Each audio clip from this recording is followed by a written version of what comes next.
Father, we are grateful. The destiny is alive that you're going to touch afresh. We are grateful for people that you're going to give not even a second chance, not even a third chance, the fourth, the fifth, the sixth chances. Father, we are grateful. Those that you will save their souls today, we are grateful. Father, thank you. You are here in this place already, so we welcome you. Have your way. Do only the things that you can do. Move in this place. Walk among us in the name of Jesus. Change us again today. Do not just challenge us. Lord, direct us. Correct us. In the name of Jesus. If there is need for you to express us, Lord, do not hold it back. In the name of Jesus. And we pray above all, whatsoever you are doing in this season, whatsoever you are doing in this generation, Father, we ask that please don't do them without us. In the name of Jesus. Thank you, Heavenly Father. We give you praise and honor. In Jesus' mighty name, we have prayed. I said in Jesus' mighty name, we have prayed. Amen. Hallelujah. Praise God. All right. Before we take this in, I'd like you to let me welcome someone here, right? To your left, please do it with excitement. Do it warmly. Make sure you are welcoming somebody, compliment something in that person you're welcoming. Hallelujah. The Lord. Hallelujah. Father, we thank you. Amen. Let me appreciate everyone again. It's been a very powerful conference. We've seen God like we've never seen Him. God has indeed blessed us. And I trust that today is going to be the high point of the conference. So I'd like you to open your heart, get ready, release your faith. If you have not expressed your desires to God, the things you want Him to do in your life in this service, I'd like you to quickly do that. Where you're seated, you can quickly do that. Either you verbalize your desires or you express them in your heart. God hears the things you think and the things you say. Hallelujah. So make sure you have desires. Alright? He says that He will grant the heart desires of His children. Amen. So make sure you express your heart desires to God, and I trust Him that in the course of the conference, the course of the service today, He will grant them all. Hallelujah. Once again, I want to appreciate everyone who has been part of this meeting since Thursday. I'll just mention a few names. We have with us this morning the chairman of the Resident Doctors Association of Nigeria, Ekiti Chapter. Thank you for coming. We also have one of the other key officers of the association, thank you. We also have Dr. Loki B. Thank you, Dr. Coming. Celebration with all of you. We have some men and women of God, and I like to start with, she doesn't like this, but she will have to like it by force. Say amen.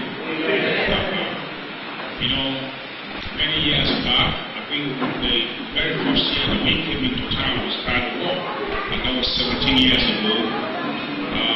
God brought us together, and God has used her tremendously, not just for us, but for so many destinies that we have also become witnesses to, both in this land and outside.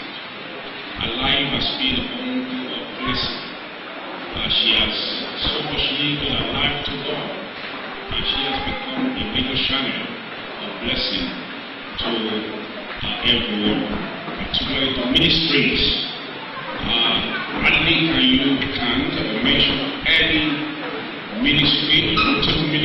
in this land that you will not find one or two things that God has done throughout in that ministry. So this morning, I want you to especially help me welcome and celebrate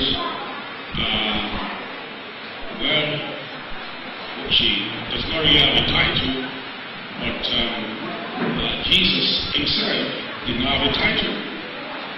Once I mentioned Jesus, you know who we're talking about. So this morning, I'd like you to help me welcome and celebrate Mrs. Toyosi Onope.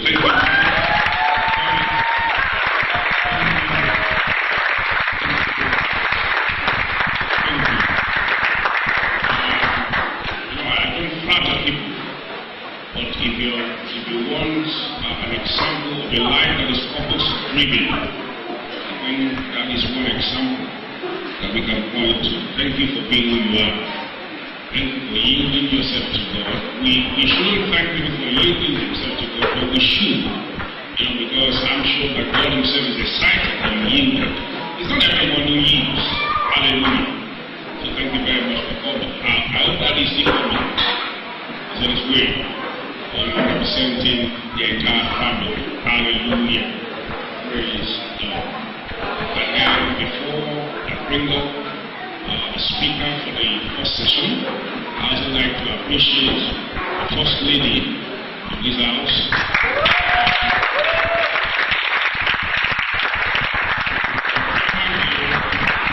After the Friday evening session, some of the ministers who were around were just having a chat in my office, and then I told them how we stand and all of that. And one of them said that your wife deserves some accolades. Amen. And when we make attempts to obey God, we hear directly from God. And anyone who falls, we hear from us. Right? It's very easy to have faith in God, but it's tough to have faith in man. So that is what she has done over this year. So this morning, with your mind, I'd like you to stand on your feet. If you don't mind,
Praise God, everybody. Praise the Lord. Amen. How many of us are excited to be in the presence of God today?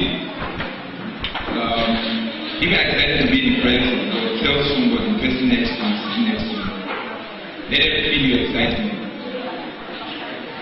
Okay. Is it possible to generate your phone number? Alright. I'm just going to go quickly and continue from where we spoke about yesterday. I want to appreciate you, Reverend, very, very massively. You deserve the accolade. Mama, thank you very much, and all the pastors and friends and everyone that's been really treating me like a visitor when it's my own house. I want to appreciate everybody. Thank you very much. God bless you. So, in Matthew 25, we read about the parable of the talent. I said a bit about it yesterday. Of course, if you don't, by way of introduction, if you're here for the first time, my sessions have to do with financial intelligence and a decision to embrace conscious competence. That we are going to have to be at the cutting edge of whatever it is God has called us to be, to do. When God sent His word, I like this one put it. Said God sent His word, we are all excited about the word of God. But what takes us to where we need to be is not just that word, it is instruction. So when you hear God say you are going to take over Nigeria, for example, the next question you need to ask is, what am I supposed to do next? Because there are many things to do to take over Nigeria. There are musicians that tell you that they are the kings of Nigeria. There are actors that tell you that they are the number one in Nigeria. There are businessmen that tell you that they are the number one in the whole of Nigeria, right? Are we together? I can't hear you. Are we together? Yeah. So when God says you are going to take over Nigeria, you take over the world, you need to ask, what am I supposed to do? Because we are called as kings and as priests. So while we are fulfilling the priestly part, doing our prayers and all of that, we need to establish the kingdom of God in our various spheres of influence. And I like how Pastor already said it 2 days ago, that God is even more present in the marketplace. When we talk about the marketplace, we're talking about our places of work, our business, our jobs. Because it's interesting how people think that you are Christians because you spend 2 hours in church on Sunday and another 2 on Wednesday.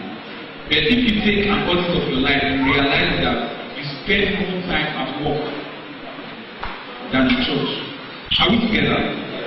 Or you spend more time in your business days. As a matter of fact, I say that I realize that on average I do 18-hour work days. So I'm like, I'm more in my work than I would say I come and sit in church. So if you have not embraced instruction, if you are just in the whole feeling of wonderful service, amazing experience, ooh, wow, I tell you, I have the privilege of teaching business class every week. I'm doing that for almost 5 years now. And I tell them, I said, you know the reason why you must ensure that your hand connects with an activity when you get something from this class and you feel, wow, that was wonderful. I said, because as soon as you step out of this class, you need to face life. You receive a broadcast from your friend telling you, hey, 200 market women were crushed to death in the south of Indonesia. Bam! People are suffering. From there, another gist. Before you know, you see the newspapers, you are angry at the government. Before you know what's happening again, another friend calls you and gives you a gist. Before you know, you go through your entire day and you realize that that thing that you heard that motivated you to do something with your life, you have not talked about it for 24 hours. That life happens.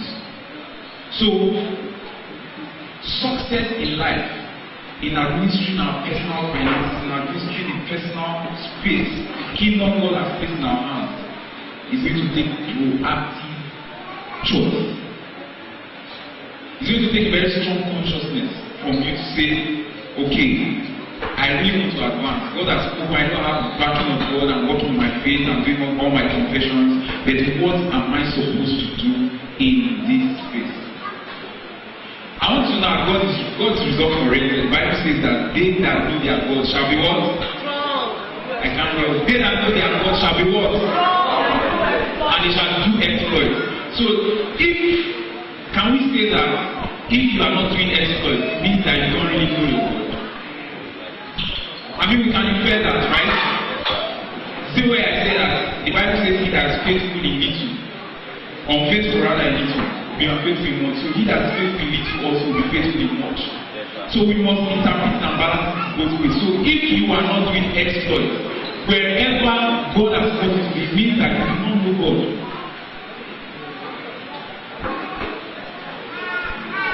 From that parable, That parable made us understand that parable of talents where the master was going somewhere and then he gave talents to these guys and said, I am going on a long journey, I will come back. And then I will take an audit. So it means that regularly, if God will take an audit, before God comes to take two audits, what do you think you do as a wise person? Audit yourself. Prepare. Ensure that you are ready for what it is that is coming. Because God is always speaking, God is always blessing, God is always throwing out opportunities. But because we are not doing the right thing, we are not doing what we are supposed to do, we are not placing ourselves in the, like my friend said, the covenant ambush. So that when whatever God is bringing, you are ready to accept that land. And some of us are thinking at me, what is he trying to say? That parable, that entire story shows us that how you handle money will determine the sustainability of your business and your life. Because the guy that doubled his talent from 5 to 10 was now made in charge, that's the higher level, right? Of governance. He now went into governance when he did his enterprise well. The guy that buried his talent, what happened to him? He lost everything. The plan is not that we hammer today and we are forgotten tomorrow. There are people that used to be wealthy. There are people that used to be rich. There are people that used to be what? Successful. They used to be. That's not going to be our portion. Then we must take practice. One of the first things you need to do is how to manage what is in your hand. Because everything in your hand is multipliable. Are we together? Every single thing. You know, people think that the greatest problem they have is an absence of money, that's cash. But it depends on what you call money. I have a friend that did a project, and he called up a very popular, if I call his name, a lot of us say I know him on social media, called him up and said, this person is very influential, if I partner with him, everybody will know what I'm doing, I'm paying 10 million naira. Same person, I'm ready to stop. The same thing, he collected 10 million naira from that guy, collected 100,000 naira from me. Is it that I didn't pay him the same thing? Who said I didn't pay him the same thing? If his value is 10 million, I paid him 10 million. It's just that he collected 100,000 naira cash. The balance of 900 was what? Trust and relationship. Because guess what? We are seeing ourselves in social media and all of that. We told ourselves. We didn't really know ourselves.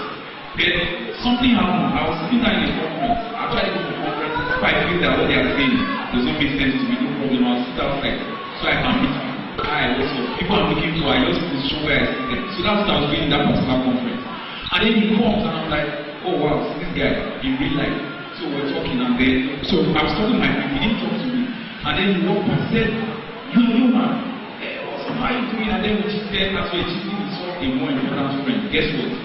He jumped after his friend. So I sat down where I was. But guess what? He left his bag when he was talking, his handbag. And that's how I went. 3 hours later, I was like, because I couldn't get up. Oga, do you know he forgot his bag?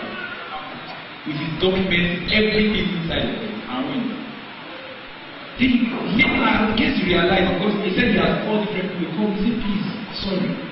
He's, okay, he sent on Twitter, and I sent him my phone number. He asked my phone number, I called him, he said, please, my bag is you. I said, I've been waiting for you to collect it. He said, God will bless you. He said, you want this in that bag. No. And that was just a one-off. A business we did this year was 4 years after. I didn't ask him for anything. I just called him when I was ready. I said, because I have spirit and me. He said, you want. I will let them know from you. You just give me this and then I will do what a friend wants for a friend. We are not friends, you don't know me. What am I trying to say? That some people think that they must have money to start business. But your credibility is your ability to draw credit. You understand? That is also cash. Your integrity is cash. How you manage it, the same way you manage your salary, you manage money that comes to your business, and you organize it in a way to ensure that it is sustainable for you. The same way you must manage your relationship, your respect, your integrity, your credibility. The markers you need in the lives of people is money. Are we together? Yeah. Now, so the first thing I talked yesterday about income, expenses, like this and all of that. One of the first things one must know as regards this matter we need to round up is that income, any money does not make you rich. Some of us could believe it. I'm sure if you have worked for 10 years, you will know. You agree with me? Are we together? That any money does not make you rich. Whenever you earn money, the thing that makes you begin to develop wealth is what is left from what I earn. I tell my friends, they pay 700K. If you are able to save 5,000 naira every month, when they ask you what you earn, what should you say? 5,000 naira. Not 700,000 naira, because 700,000 naira, DSTV has collected their own. Your children's fees, parents, proprietors, they have collected their own. First station, they have collected theirs. Everybody has collected, right? Who did not collect part of everybody? Yourself. So the management of your resources is an indication that you are telling God you are responsible for much more. Because he that is faithful in it will be what? Why would we have been like we are not reading this Bible? He that is faithful in it will be what? Will be faithful in much. How you manage 5,000 for 5 years is very important. That's the first level. When I tell you, the best way to actually do it, I tell people that a budget, for government, a budget is a proactive document. What is it saying? It's saying that money is going to come into my life. Money is coming to my company. Money is coming to this country. But before the money comes, this is how we spend it. If you do not have that kind of system running in your personal life right now, you are not planning to be wealthy. You are not planning to be rich. Because a lot of money does not equal wealth. So the first thing you must do, ladies and gentlemen, I'm just going to lay, there's a lot, but I don't have so much time, but I will lay some very interesting matters. First, yesterday we said about going to any money. Anything you do is okay. Legally, I'm talking about. Don't say I'm good in this, I'm not good in that. It is your passion, the purpose, the assignment in your life that fuels your drive for business success. That's it. So when money begins to come, the first thing you must do is to ensure that you have where money is going that you cannot touch. How many of us know that it's good to save? How many of us agree it's good to save? Please let's put our hands up. If you really agree, you believe. Just give your hands up. How many of you save regularly? You can bring your hands, put your hands down. How many of us have been saving regularly for the past 2 years, at least every month? For the past 1.5 years, for the past 1 year, for the past 6 months, regularly, not when you feel like, not when someone is excites you into it. See, that activity does something to your mind. I read in the Laws of Success that if you cannot sell, you can't be rich. If you cannot save, you can't be rich. I was like, wow, they are the same thing. And they have the same effect in your life. And then when I started practicing it, I was surprised at how people were happy to give me. They pick their money safer with me than with them. It's amazing what's possible when we begin to manage. There's something a mentor of mine said. He said, every time we're looking for a big breakthrough, we're looking for a big breakthrough to praise God for. But we need to thank God for God just keeping us, sustaining us. That sustaining is a massive miracle. That God is just keeping us. We are like 10 years in, I'm not out, I'm not down. I still have hope for the future. That is what managing your resources. Because you don't know, people are waiting for a huge lottery to give them. If a lot of money hits you now, that is not blessing. Because the blessing of God does not add sorrow. Because you know what happens? Everybody that has won a lottery, maximum 3 years, they are broker than they were before they won the lottery. Go and check. Why? Because money does not make you rich. Financial intelligence, wisdom, instruction is what makes you wealthy. So, you know why? Because all their lives, their management level has been at the level of being broke, $100. So even if you give them 100 million, what do you think they will do? Their management level will bring that money down to who they really are. All these guys were giving talent. At the end of the day, they showed who they were by the management of their resources. Ladies and gentlemen, praying to God for more will not really be the blessing. Because we are just looking for much more to make this manage. that there is intelligence that comes from you to manage what is in your hand, and then become a grown-up responsible for what you do. Then a step from that is that the things we begin to embrace as value, we need to change them. People think one of the first things is we need to understand that as good and important as academic intelligence is, that's not the intelligence you need to succeed in life. Academic intelligence is good for you to have cognitive ability, at a certain level. You need to add to your intelligence. One of the things that managing money will teach you is that you need to grow your capacity personally. So if, for example, I realize that I've been earning 20,000 naira every month and I've been able to save 2,000 naira consistently for 6 months, the next question is, if I have 200,000 naira, it means I will save 20,000 naira. So what opportunities can I begin to take advantage of? Because I have shown responsibility for what has been put in my hand. So if someone put it this way, and I like it, he said you are praying for blessing, give that. He said fill your place, fill your space, naturally you just get to the next level. Do we get that picture? Kind of like I have this space, this all I'm like, God, if you can just bless me. He said no, fill this space. Fill it, as you keep filling the space, what will happen? You migrate to the next level. That is what managing our finances. It is absolutely important for us to manage our finances because it's not the interesting thing. Today, one of the easiest targets for us to attack is government. How are we managing our money?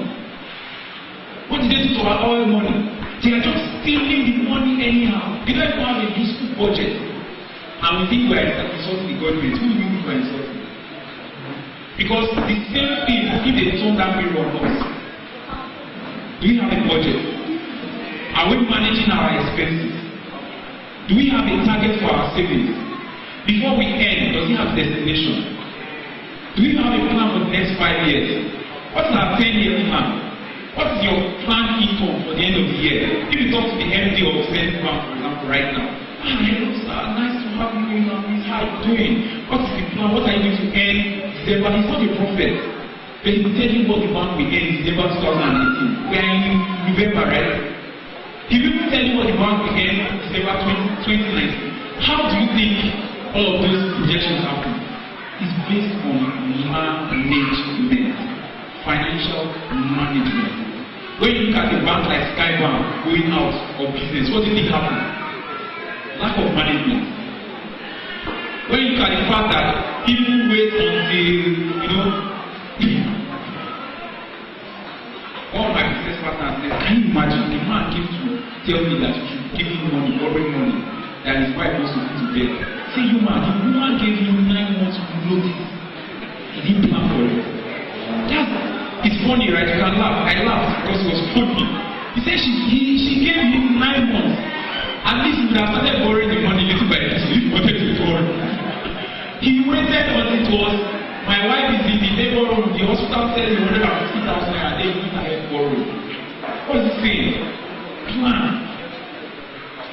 Prepare for the day of action. You cannot get into the house of a strong man if you don't first bind him. Before you bind him, you need to know how to bind him. You won't bind every strong man the same way. Strategy. Praise God. Thank you very much. God bless you.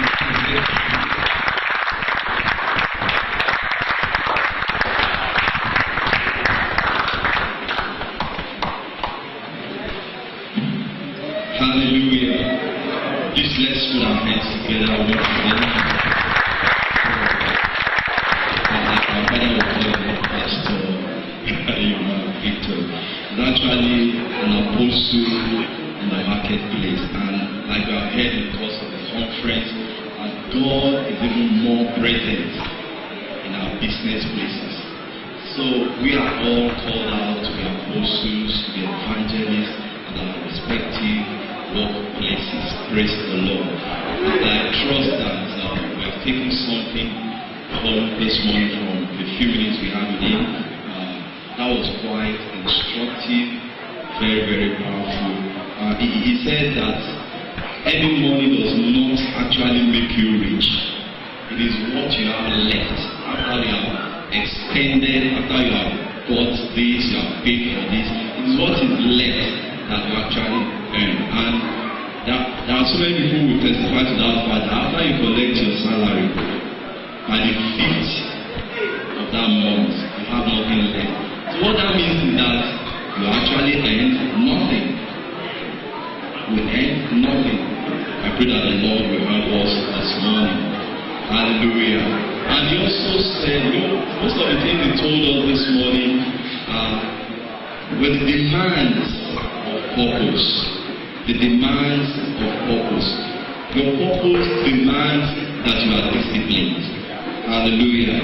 Your purpose demands that you have good association. You have good relationships. What he could have spent 10 million on, he did it for 100,000. That is actually the value of his relationship. So our purpose demands that we keep good associations and good relationships. He talked about integrity, credibility. These are the demands of your purpose. For your purpose to speak, you must have integrity. Hallelujah. You must be credible. Praise God. And also, above all, responsibility. You must be responsible. How do you manage what comes to you? How do you manage your finances? If you cannot manage your finances well, you're not ready to be rich. You're not ready to walk into the wealth that God has given you. Praise the Lord. God expects us to be responsible. Once again, let's put our hands together for Him. Let's celebrate Him. Thank you. This morning, we have another apostle in our midst. He's going to be with us for the next 5-10 minutes. But people, let's check something in the book of Psalm chapter 59, verse 8. And I was surprised when I saw this. I wonder that God laughs. God laughs. Hallelujah. The Bible says, but you, O Lord, shall laugh at them. You shall have all the nations in derision. Let's check the Message version. But you, God, break out laughing. You treat the godless nations like jokes. Hallelujah. You treat the godless nations like jokes. You know, God has a very strong sense of humor.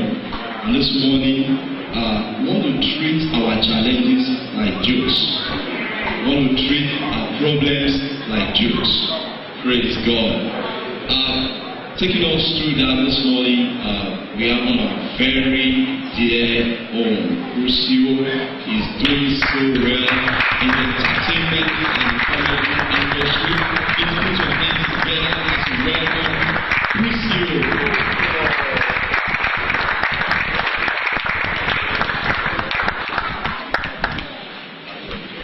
Hallelujah.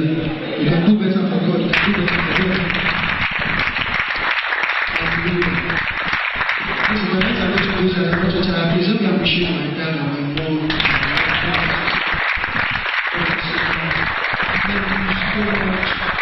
Thank you so much. After my parents coping with me for about over 30 years now, it's not easy to cope with the likes of them, so thank you, sir. It's not easy to cope with a man like me. Mama! God bless you, man. Looking at it all the time. I hope my incoming wife is taking notes. God bless you, man. Thank you so much. I miss my family, glory days. I miss you guys. Please let me appreciate these guys. I miss you guys so much. But that doesn't mean I'm coming back. It's not right. That doesn't mean I know what you either. That doesn't mean I'm coming back. I'm enjoying my present family, the protocol. Please let me appreciate those guys. So wonderful you do. Also the department, get ready. I'm coming next to you. I'm coming next. After that, I'm going to technical.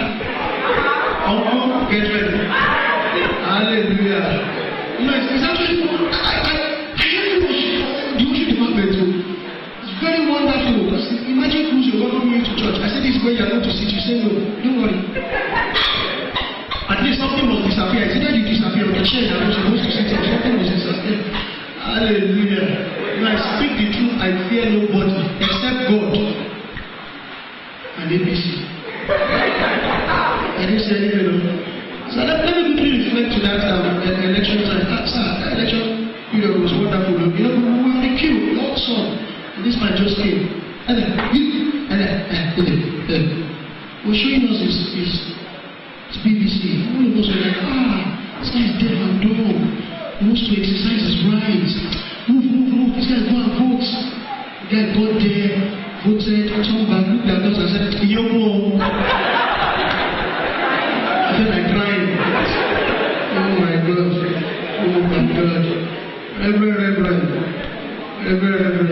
Reverend promised me something. He said, it's not easy to be part of the protocols. He said, that job is one of the most serious jobs ever. Hey, Reverend promised me something. I haven't gone to collect it. He just said I should not go.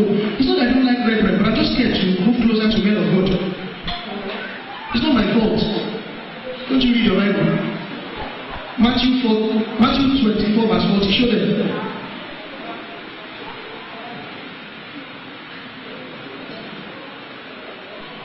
Read yourself now.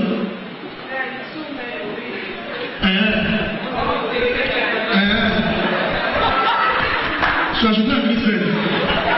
As Jesus should come. I don't know if you are thinking what I'm thinking, but Jesus should come. Who will it be? The last said I should go and pick Pastor Joash from the hotel. Sir, when I drove to the hotel, I drove back. I was not breathing. God should just come. Pastor Joash will now. Wait, so when I come to church, how will I explain myself? I will not.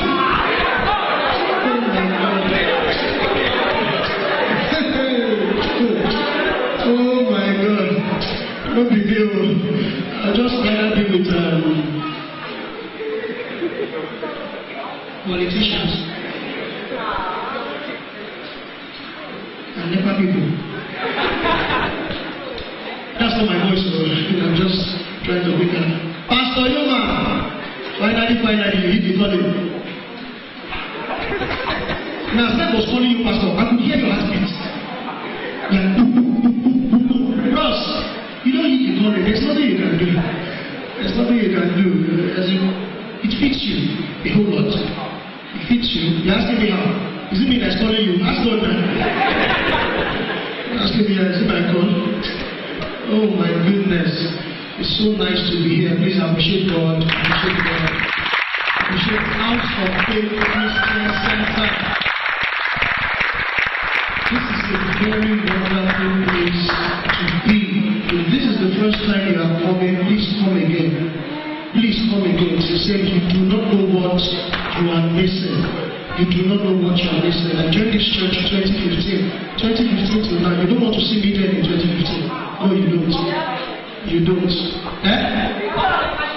You have pictures. Is it your picture? Look at them beefing my glory. Now, I'm a fine boy. There's nothing you can do about it. Imagine me now. Imagine me in 2 years' time. Oh my God. Hallelujah. Oh my God. You see, there's something about names, and I've noticed that people with names that start with A, they are very powerful men of God. Sincerely. So they are fair. Samadeyemi. Sorry. Kurede Hanas.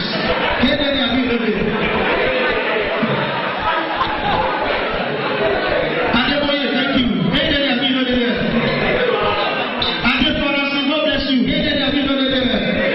Albert Odumole,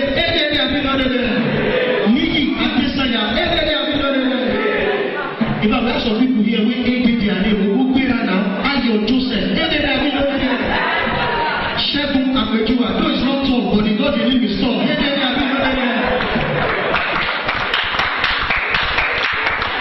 Ladies and gentlemen, it's Momentum 2018. I am changing my name from Cruzo to Azio. Thank you very much. God bless you.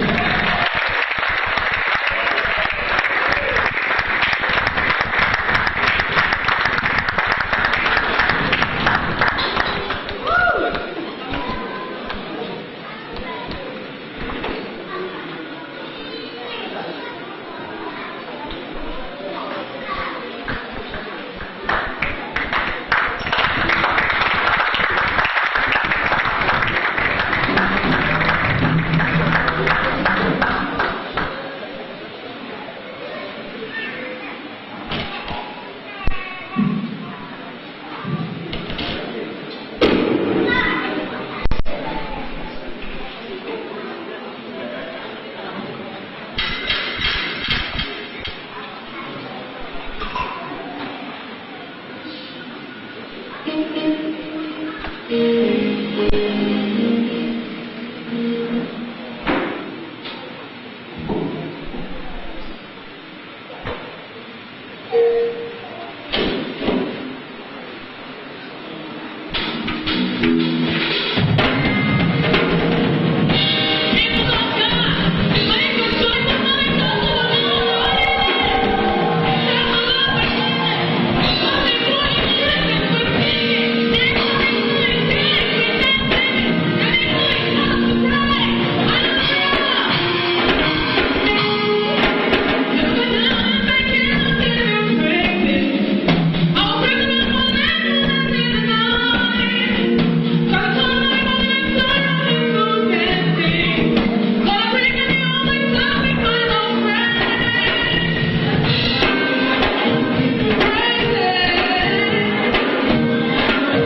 of Father blessing. If you are here and Reverend today after I will be a blessing to you, I want you to shout hallelujah. You know, his ministration has changed something in your life. I want you to shout hallelujah.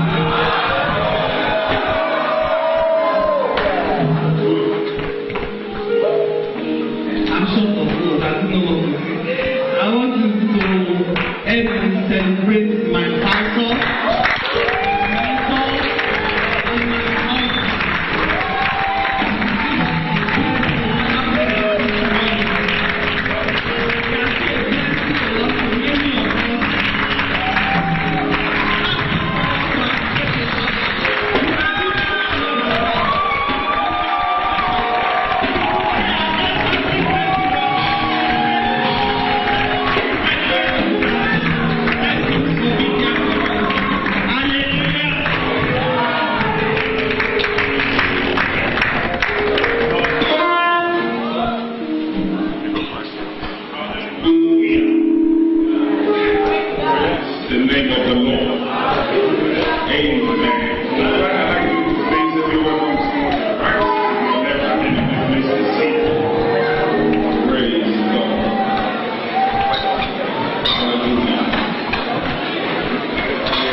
Change me. I'm going to pray. Today, I'm sure she's glad that she prayed that kind of prayer. So thank you, ma'am. Celebrating and the honor. My prayer is that the Lord will give you long life. Amen. So that you can read the reward of your labor over your children. Thank you. Amen. Once again, we appreciate all the men of God who are here today. Thank you so much for coming. We honor you and we celebrate you. Amen. A lot has been said about God's purpose, particularly by way of definition. We have learned that the purpose of a thing is the reason for the creation of that thing. For example, this microphone was manufactured because it will be used to amplify someone's voice so that people can hear. That means that it was the purpose that the microphone was served that necessitated the manufacturing of these microphones. It means therefore that when we talk about God's purpose for a person's life, it means that it was that purpose in the mind of God that necessitated the creation of that individual. That means that God thought about you before He created you. That means that He knew you before He made you. And that means, more importantly, that the reason why He made you is really why He made you. It's important, therefore, for every one of us to find out why God made us. Because without that, persistence will lose meaning. And the reason why you find a lot of problems, a lot of evil upon the earth today is because majority of people who live on earth are yet to find God's purpose for them. Because if you look at God, you will find that God loves humanity. That's what the Bible says. For God so loved the world that he gave his only begotten Son. So God loves humanity. It's not just the church that God loves. God has established the church for the church to be the shine through the world. We come to him. But then, if you look at that in itself, it means that God is interested in the entire. And it's important, therefore, for those of us who are born again, who are children of God, to expand our thinking, to expand our thoughts to the fact that God loves the entire. And there are problems in this world that God wants to solve. And God decided that I wouldn't come down to solve this problem. So he made you. He made me. And this brings us to certain pillars when we talk about the purpose of God for any man. For example, there are about 4 of them. And the first one is the fact that the purpose of God is universal. What do I mean by this? The purpose of God for an individual's life must align to the overall purpose of God. And if you look at the word of God, Genesis chapter 1, if you read from verse 25, God said, let us make man in our own image. And God made man in his own image. He made them male and female. And God said, let them have dominion, let them be fruitful, let them multiply. And if you look at that in itself, it means therefore that God wanted to extend his rule, his dominion upon the earth, and he decided not to come down by himself. So he created human beings to do that. He wanted the earth to look like heaven. And that will eventually still happen. Because the word of God talks about the fact that a time will come that everything we have on earth will look exactly like it is in heaven. So, the purpose of God is universal. The purpose of God, you see, when you say, I've discovered my purpose, or God's purpose for my life, it has to fall within God's overall purpose for humanity. And his purpose for humanity is that, I want my rule to be extended to the earth, and I want man to do that for me. Hallelujah.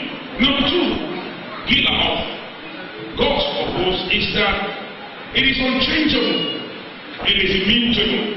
Just like God himself is unchangeable, his purpose for you and I is unchangeable. It means therefore that it's irrevocable. In other words, nothing can change it. It is permanent. It can have variations, right? I mean, Charles talked about that on the first day of the meeting. There can be variations to it, but it is unchangeable. And that means that even, for those of us who is interesting that for some of us, why we were not born again, right? Maybe by the hand of God, we had a sense of what we should do. In fact, some people actually started doing it, but they were doing it outside God. And by the time God trusts them and they get born again, they still find that, I think I have been doing this. So therefore it says, let every man abide in the same purpose for which God called him. Hallelujah. So God's purpose is universal, right? His purpose for your life as an individual still falls within his purpose for the entire world. God's purpose purpose is to make this earth a better place for everyone to live in. And that's why you cannot say you are in God's purpose when you shy away from governance, when you run away from politics. I'm serious. Because the way things are on the earth today, politics or governance is one of the ways that we all can make this world a better place. In fact, it is the strongest means. It is the strongest tool. Forget about the fact that in Nigeria, for example, individuals, people have bastardized politics. I normally say that politics is neutral, and that's the truth. It has no character of its own. It takes upon itself the character of people who play it. My pastor says, if politics is dirty, then become the detergent, become the soap, become the cleaner. Hallelujah. So God's purpose is universal. His purpose for the entire human race is that, in fact, in the Greek Bible, God wanted a world where there will be no sickness. He wanted a world where there will be no disease. And if you ask me, if somebody like the Biggest main purpose, I will tell you a resounding yes. Even though it's not born again, but if you look at its foundation, pumping money to the eradication of diseases in Africa particularly, that is God's purpose. God's original purpose is that we will have a world that is sickness. Hallelujah. Number 3. God's purpose is always toward adding value. If you say that you have found God's purpose in your life and you are not adding value to anybody, then that is not God's purpose. If it is God's purpose, it must add value. If it is God's purpose, it must be profitable to people around you. So you see, when you look at this, it means therefore that God's purpose for your life is not about you. It is not about you. It is God picking you as a channel of blessing to others. I love the way Dr. Miles Monroe put it. He said, life is not about duration. Life is about donation. There is something that God has given you that He expects you to donate to your world. There are things that God has put in you that He expects you to give to your world. And it makes you know that as long as you refuse to walk in that purpose, this world will lack something. The human race will still lack something. So God's purpose has to add value. God's purpose is selfless. It is not self-centered. If all you care about is yourself, then it is not God's purpose. I mean, if God wanted to be self-centered, honestly, He would not save us. He wouldn't, because God is God all by Himself. He does not need you to be God. He doesn't need me to be God. But yet, He still says, you know what? I will save man. In fact, He does not even have to create us. Because before He created us, He was God. Hallelujah. So if you look at the nature of God, and we keep saying that we have the nature of God on our inside, alright, it means therefore that we have to be like God. We have to keep on adding value. Our God anointed Jesus Christ of Nazareth with the Holy Ghost and with power, and He went about doing good and healing all that were oppressed of the devil, because God was within him. He was anointed, alright?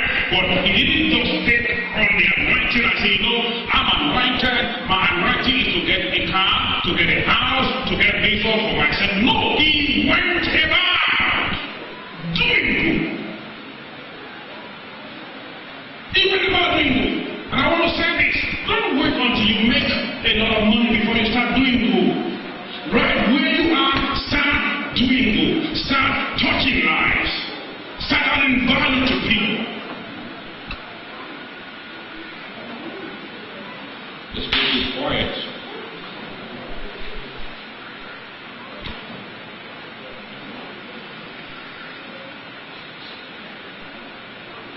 If you claim that it is God's purpose It must improve the lives of people.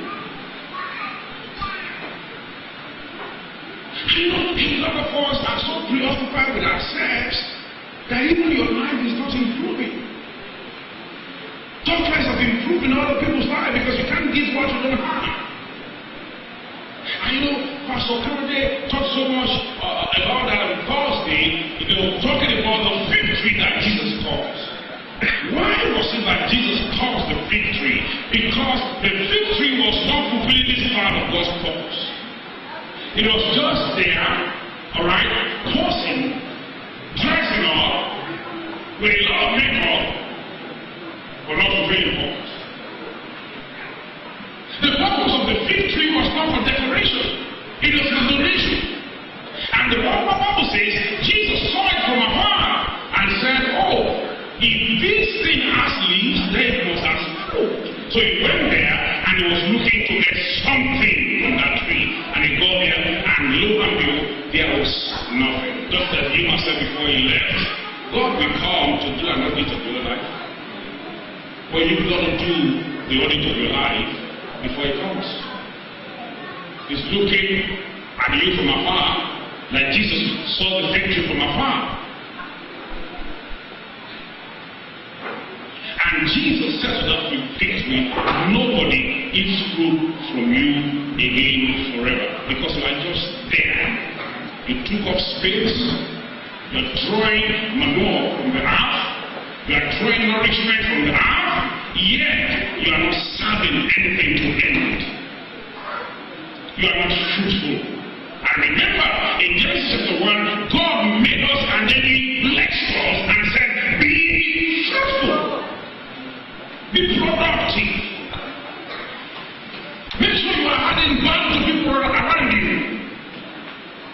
And nobody says, how many birds can you sleep on at the same time? One. How many shoes can you put on at the same time? One. How many clothes can you put on at the same time? Okay, maximum 2. Because of your undergarments. Alright? But by the time you now use these things as undergarment, you know that something is critically wrong. And there are some of you have stuffs at home that you don't use again, and they're just up in your house, in your wardrobe, and you keep adoring them, you keep celebrating them, and there is somebody out there who needs those things. You know, I'm amazed when I give stuff to people and they say, wow! Alright, to me, it means nothing but to them, it means a lot. So, if it is God's purpose, it must be added value. It must improve somebody's life. You know, Nigeria, nowadays we are too self-centered. You see people in government, they are there for their own cause.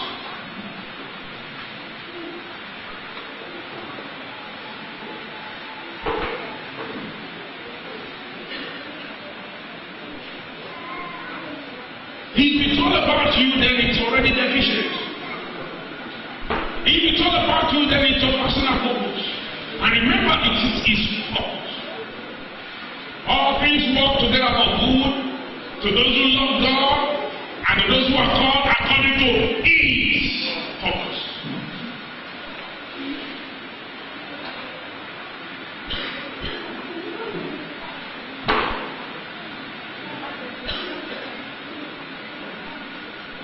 So, you've got to ask yourself, am I currently doing anything that is adding value to people? And you know, it's interesting also that even if you don't know God's purpose for your life, but the moment you start doing something that adds value to people, God will ensure that he guides you until you find that purpose. You know why? Because his purpose is always to add value to people.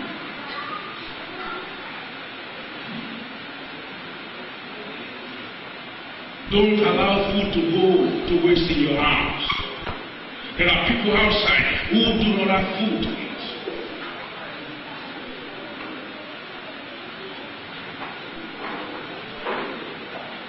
There are clothes that you have in the house that you don't use anymore. Make sure you give them out. And And by the time you start doing such things, you find that eventually you find God's purpose.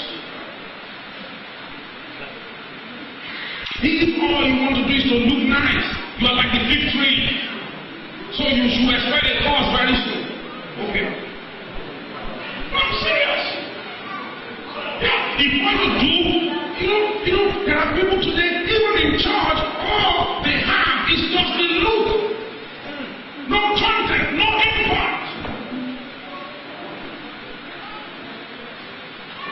There is nothing wrong with your makeup. But if it's just makeup, you are just like that picture. There's nothing wrong with dressing well, but if it's all dressing well, you are like the picture. There's nothing wrong with all these lights in church, but if the church is all about lights and sound, the church is no more than the picture. And we have a lot of that today.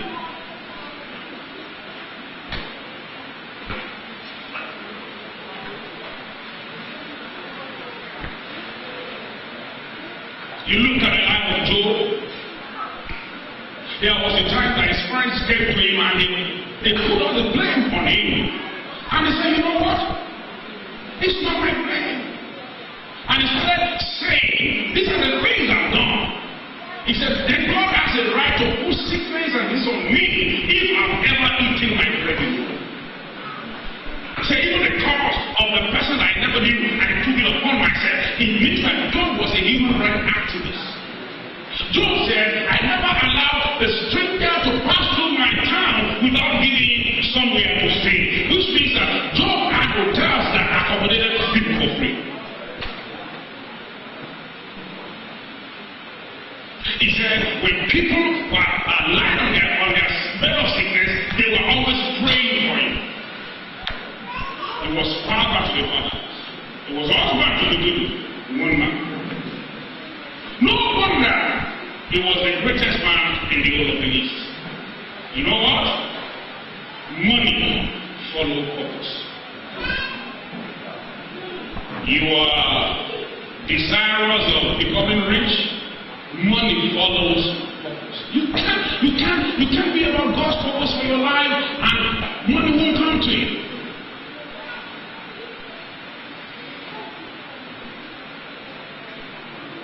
The purpose of God attracts money. The purpose of God attracts rewards. One of the things I saw here when I came here 17 years ago was self-centeredness. People are just selfish.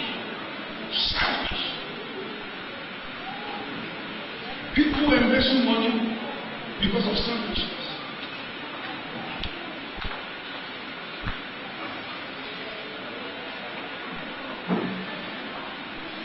And number 4, if it is God's purpose, it must glorify God. God says, so stop behaving as if you are the creator. If it is God's purpose, it has to glorify God.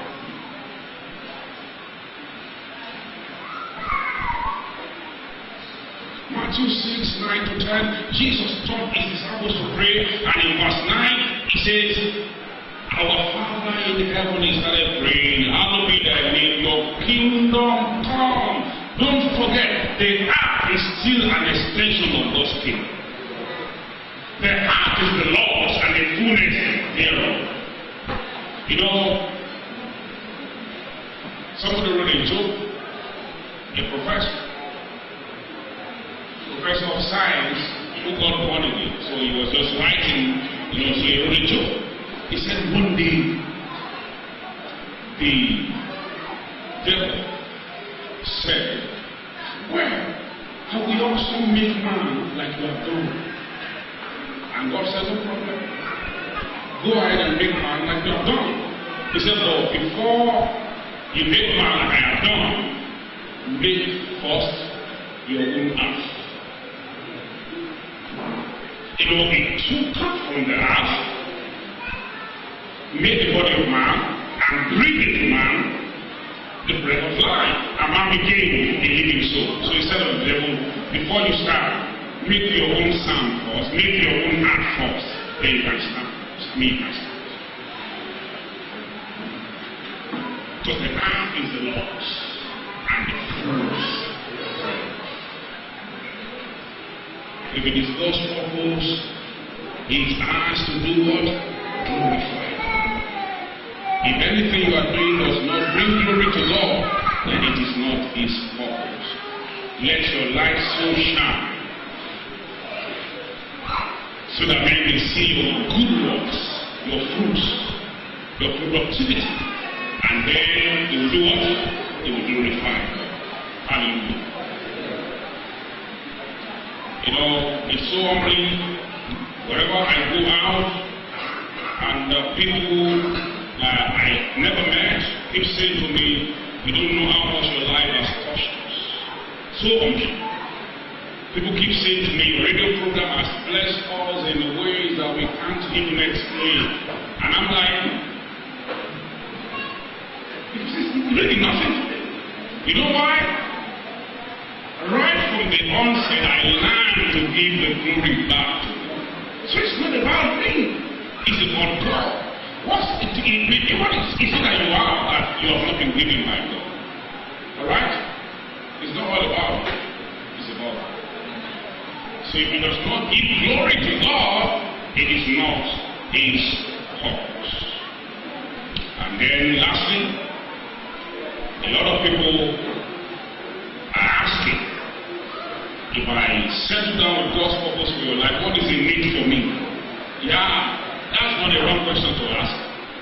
Even Peter asked Jesus, yes, he said, we have left father and mother, we left businesses, we left everything for you. Yeah. So what is it need for us? And Jesus said to him, with our expressly I said, in this you will have what? Houses. I mean, don't try to interpret houses to mean something else. You will have houses. House is house. Jesus was talking literally. Here on earth, in the word of purpose, you will have houses.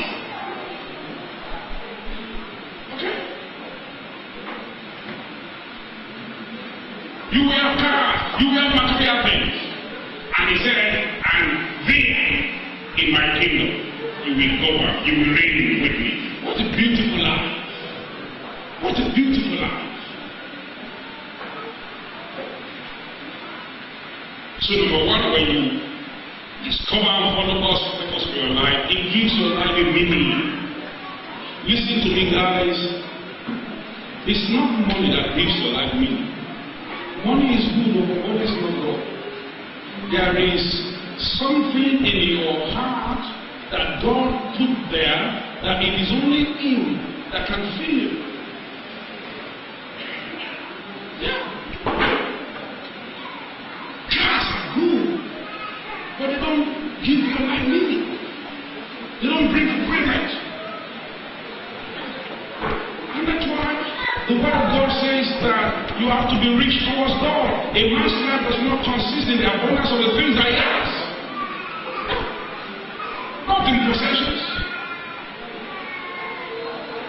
You've got to learn how to start treating those things as tools. They are tools that God brings to you so that you can use them to accomplish His purpose for you.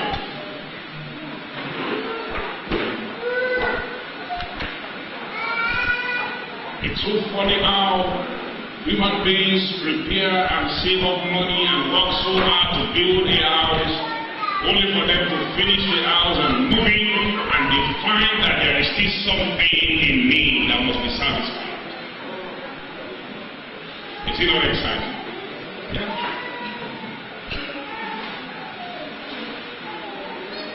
There are some folks who think that driving a Range Rover will give you satisfaction. You find that as you start to drive a Range Rover, that emptiness is still there. That it is only God that can fill it. Yeah. And that's why when you see people keep buying things, it's true that they are yet to find God's purpose for you. It's amazing that those who are really doing much on this planet Earth don't really acquire a lot of the things that those who are not doing much acquire. Yeah.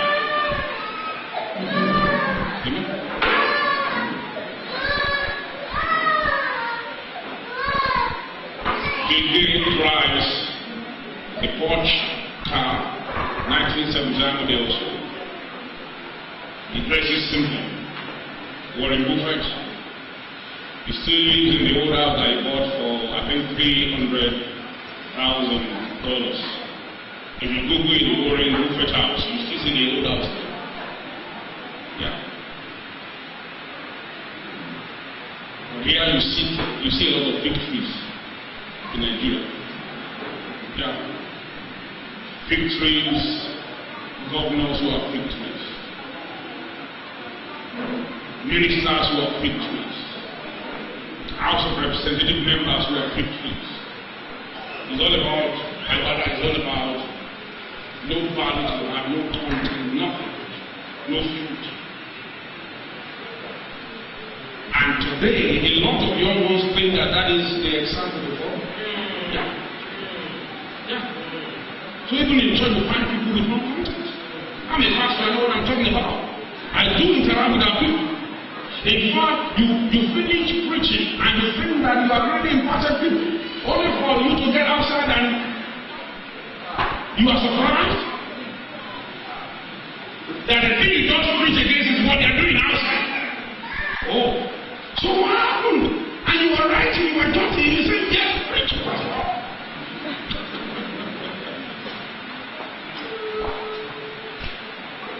Nothing can give you or give your life meaning like finding and fulfilling God's purpose. You know, every time people say, you know, you help me to achieve this, to preach. You know, somebody said to me, I was okay. A pastor came from my prayer, on Thursday, on Friday, and he said in 2005 I sat under your ministration, and that was it. I remember I went to preach a shoot. Okay? That gives you meaning, it gives you joy, satisfaction. I'm not saying it's not good to drive good cars in school. These are tools, alright? And it will be nice for you to treat or learn to treat them as such. Is that okay? But when you replace God in your life with those things, you sign for frustration. Because you will need more and more of them. You will need more and more of them. There are even some of us that what will draw our meaning from is acceptance by people. So you need more and more. And that's why some people cannot even handle when some guys don't like them. You need to realize that not everybody will like you. Not everybody will like you. So I will say what I have to say, I will preach what I have to preach. Either you like me or you don't like me.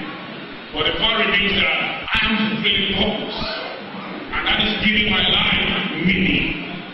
Hallelujah. You know, last year, there was a man that sent us money for a campaign, maybe in the lorry. And it was my birthday, alright?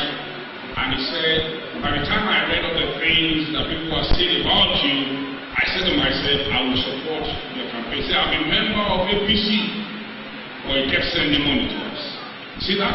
He said, not because of contesting, but because of what I read. And I'm not boasting. I'm not boasting. You see, listen guys, you will find that anytime you have the opportunity to add value to a life, there is this joy that fills your heart that you can't explain. Yeah.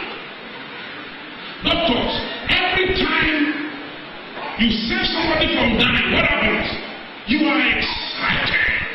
It's as if somebody got injected, cocaine into you. I mean, you are on top of it.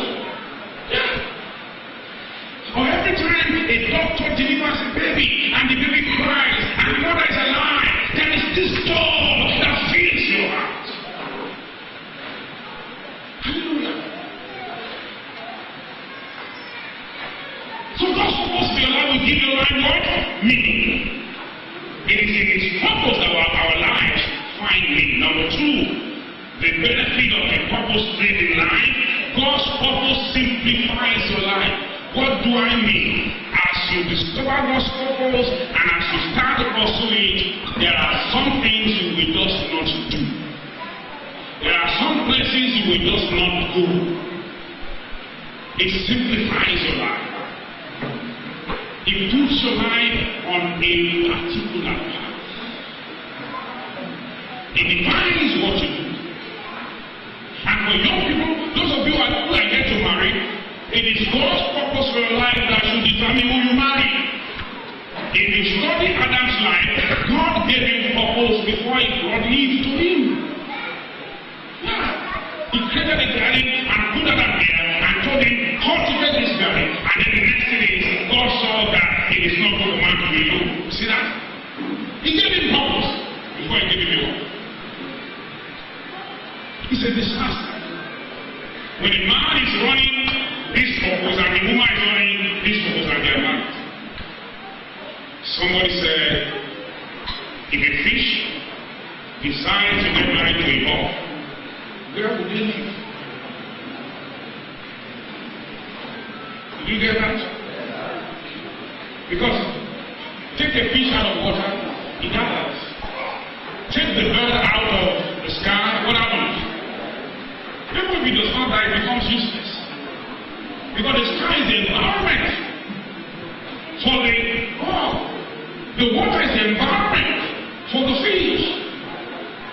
So when you become yoked with people or with somebody who are different purposes, it's a big problem. Hallelujah. So God's purpose does what? Simplifies your life. There are things I don't do because I know what I should be doing. There are places you can't find me because I know where you should find me. That's the truth. Number 3, God's purpose focuses your life. And nothing brings success like what? Focus. I love the way Bishop Oyedepo puts it. If you focus on your focus, you become the focus. I love that. If you focus on your focus, you become the focus. So God's purpose for your life focuses your life. It concentrates your effort and your energy on what is important. And because you have concentrated all of your resources, your energy on what is important, you become effective. And you keep getting better.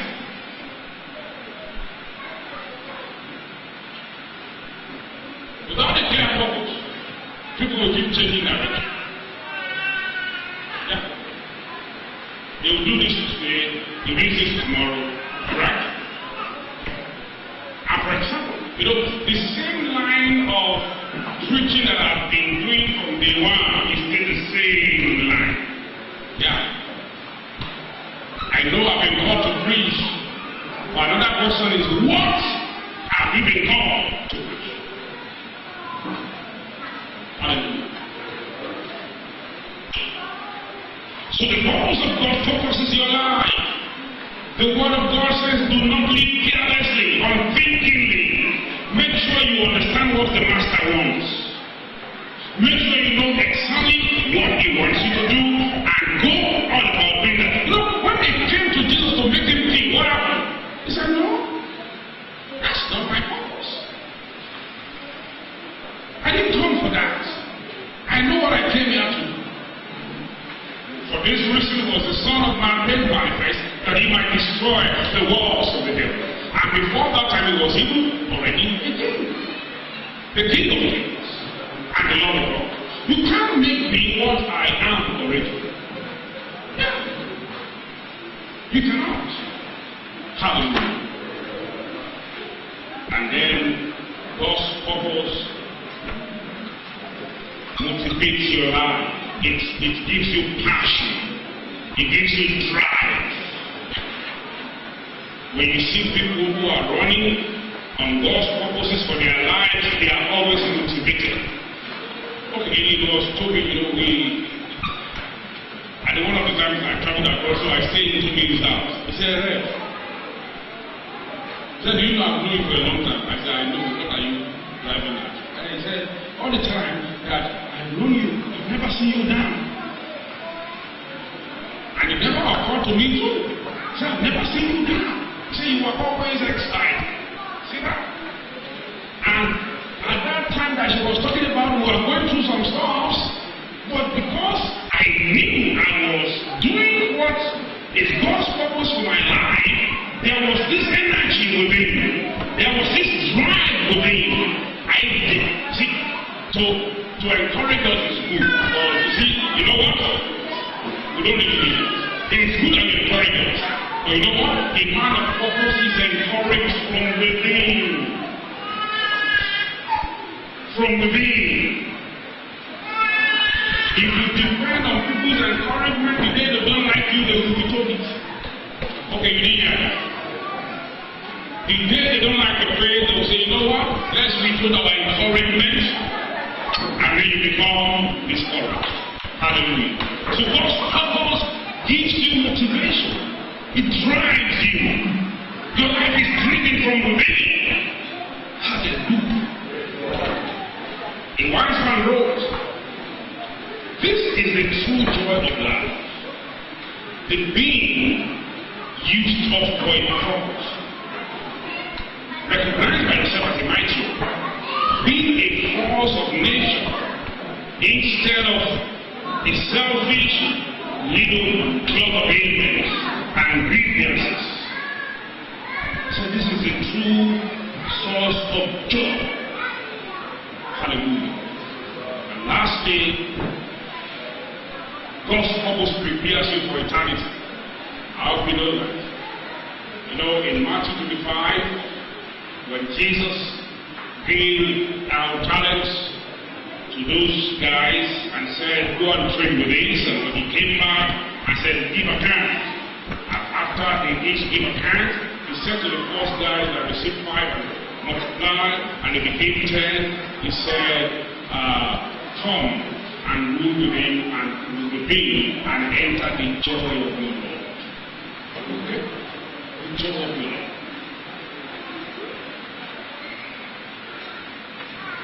And he said further to the guy that did nothing, that did his own, that brought it back.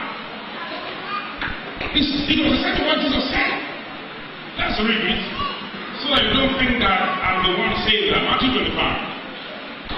But his Lord answered and said to him, you wicked and lazy servant, you need to reap where I have not sown and gather where I have not scattered seed. So you ought to have deposited my money with the bankers.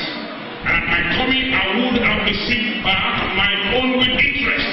Verse 28. So take the talent from him, number 1. Take it from him, okay, and give it to him who has 10 talents. Come on. And that's why you find that those who are doing a lot, they do more. God keeps adding to them, they do more.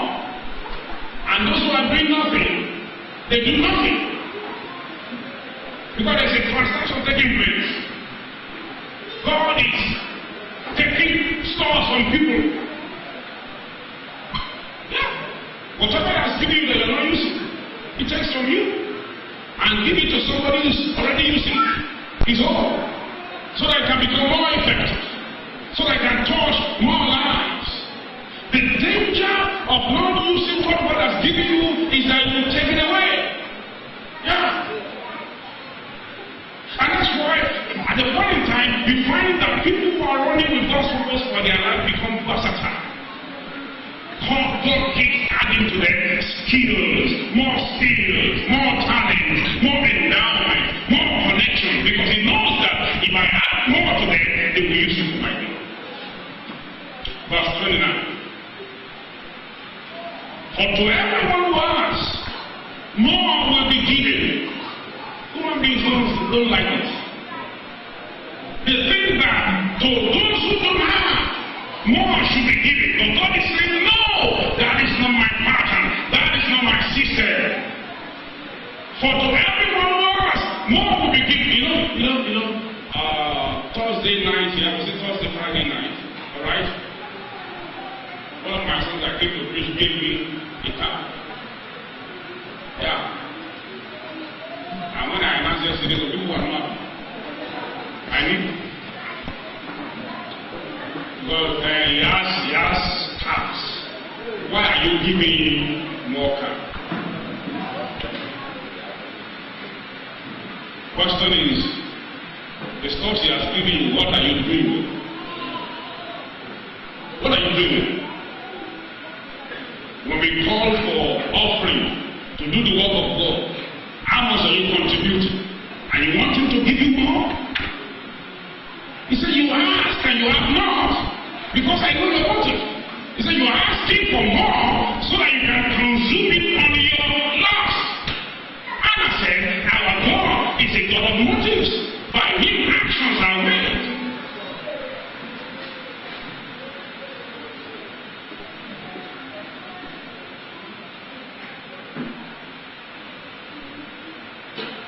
And the moment the car came, Mama said, I think we'll use it for this in the work of the ministry, use it for this. Come on! That's why I brought it. Not for pleasure. Not for pushing around town. There are some of you see, you drive a car and you go drive on the main road so that people can see.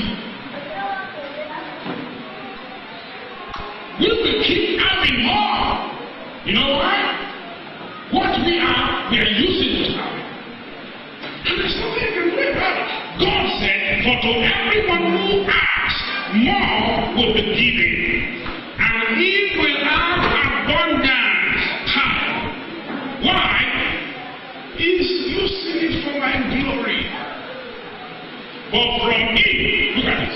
From him who does not have, even what he has will be taken away. This sounds like a wicked God. But you know God is not wicked. God is a manager of resources. Yeah. If you are faithful in little, you will have more. If you are faithful in that which is another hand, then your own will be given to you. Yeah. Verse 30. And cast the unprofitable servant. Look at that word, unprofitable. Fig tree with leaves, no fruit, unprofitable, not productive, unprofitable, adding no value to humanity. Said, cast him into outer darkness where there will be weeping and gnashing of teeth. That appears to me like a description of death. No, Bishop.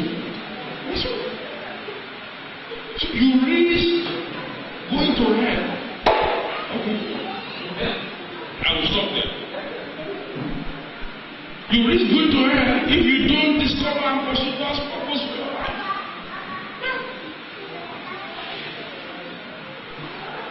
The next verse. When the Son of Man comes in his glory, and all the holy angels with him, then he will sit on the throne of his glory to order our lives. Okay? It's not enough to think that you will go to heaven because you're born again. The major reason why God did not take you to heaven immediately you gave your life to Christ is for you to stay back here. He said, occupy till I come. The word occupy is from occupation. Occupation is productivity. What are you doing? Do something with your life that will give glory to my name until I come. Add value. Serve a cause. David got to the battlefront and he said, why? Is there no cause?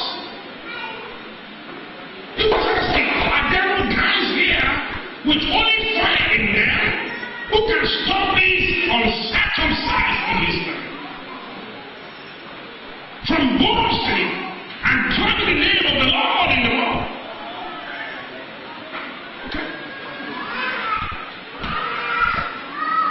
Don't do something all about, when I left Lagos, and we left everything and we came here, it was just to serve God's purpose for our lives.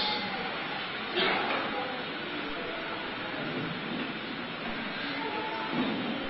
Left a very lucrative job. But this one is more lucrative. Yeah. Nobody has the kind of benefits that God has for those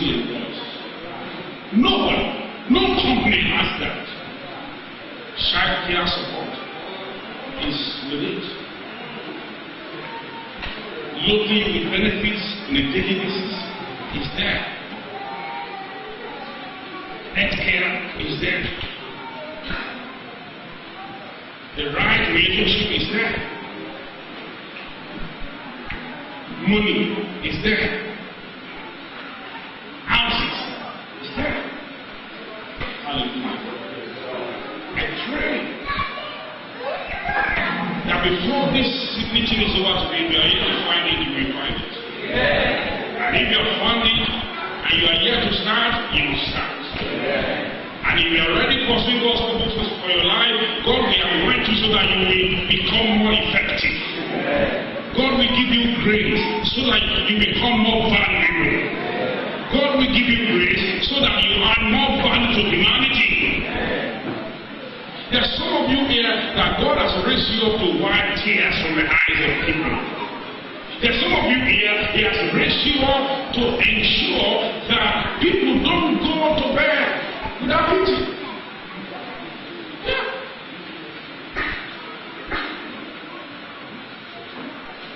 It's amazing sometimes. You know, I go to my village. There was one day I got to the village with 200,000 and I left with 400 now. Yeah.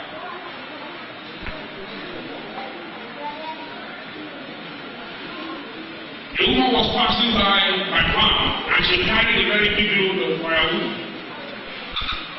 And I said to her, how do you sell this? She said, this is 100 naira.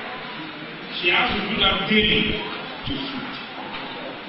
So I gave her 10,000. I said, don't come to the farm now for the next, you know. Yeah. That is how we are supposed to live. Not this. Listen to me. When you are worried, are you worried about the person that has not eaten?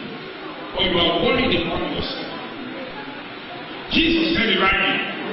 When you are worried and depressed and downcast, you are worried and depressed and downcast because of what to eat, what to wear, what to put on your body. Never because of what, because somebody is hungry. It's all about you. It means therefore that if it's not all about you, it's all about other people, worrying and anxiety will not set in. That's the truth.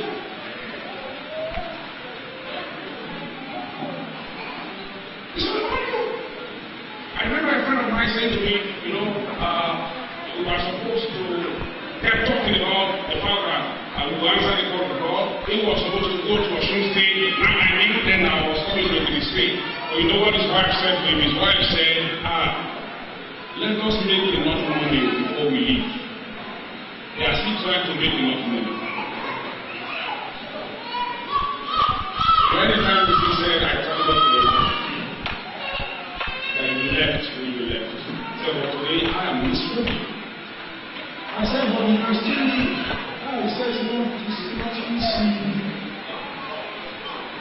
He said, no, we can't live until the kids are all profits.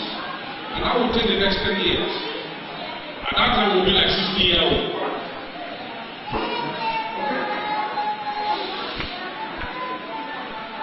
I wish I could explain to you the joy I have of doing the will. I wish I could explain.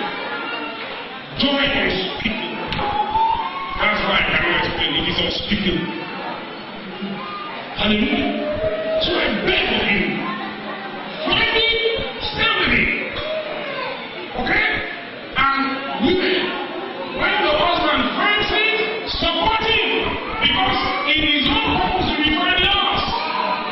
I discovered that.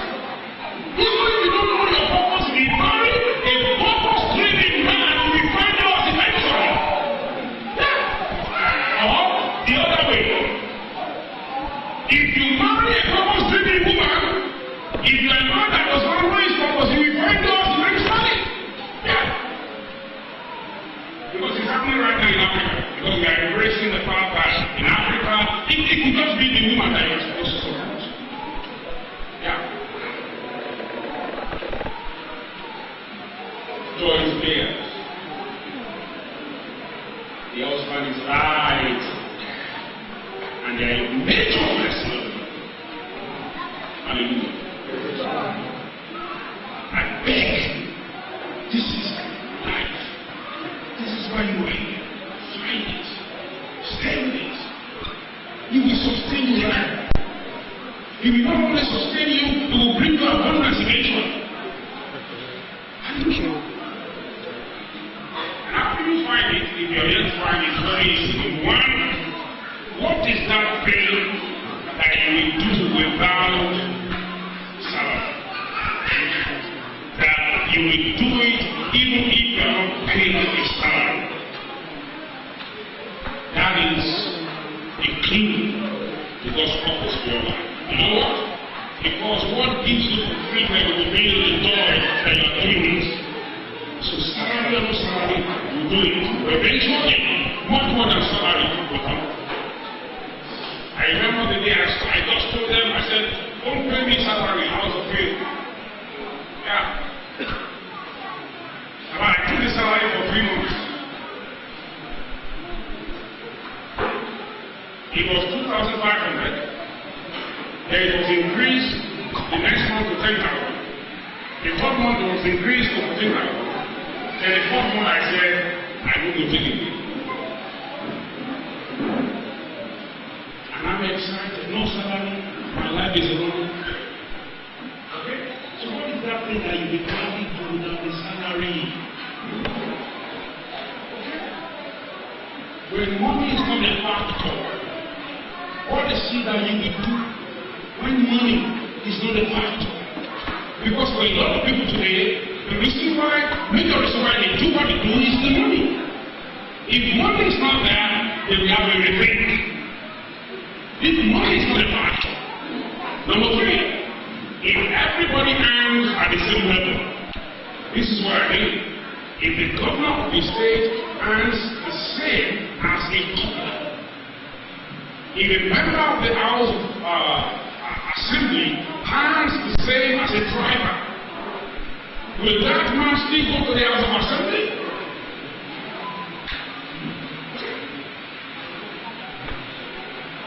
If a professor earns at the same level with somebody who sweets, and that's what you find in the other countries.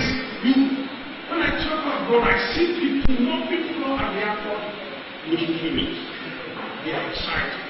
I share with you yesterday all the story of a woman. She came to people at the airport in Greece, and she was excited. I said, why are you excited?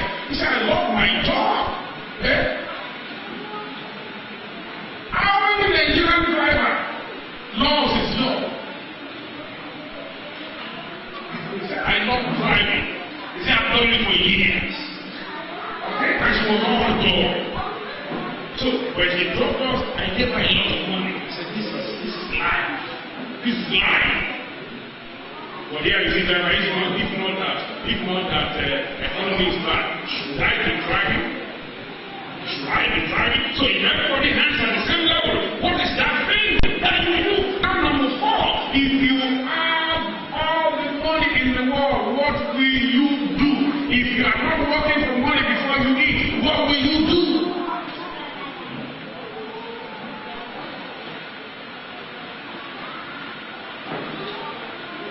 Number 5, what is that thing that anytime you see, you are hungry? This is what I mean. For example, if you see children who are out of school, you are angry. Like this shouldn't be happening.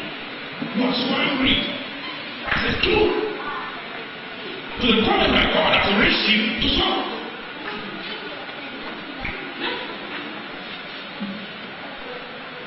What societal evil gives you concern?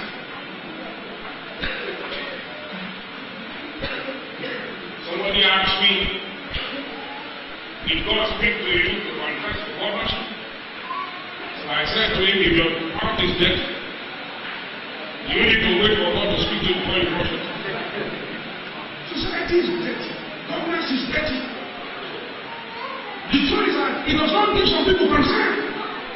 Are you aware that when Nehemiah rushed up to go and build the broken wall of Jerusalem, some people were living right inside the broken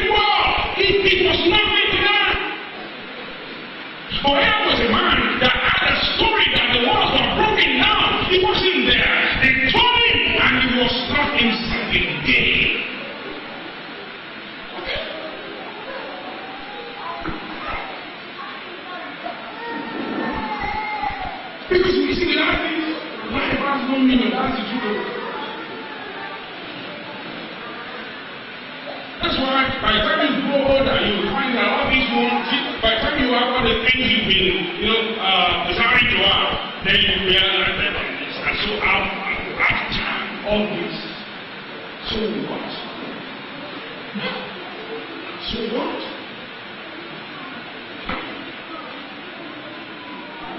So my prayer for every one of us, particularly the younger ones, is that find it, stay with it. When you find that you stay with it, you can't solve. You will hamper. You will.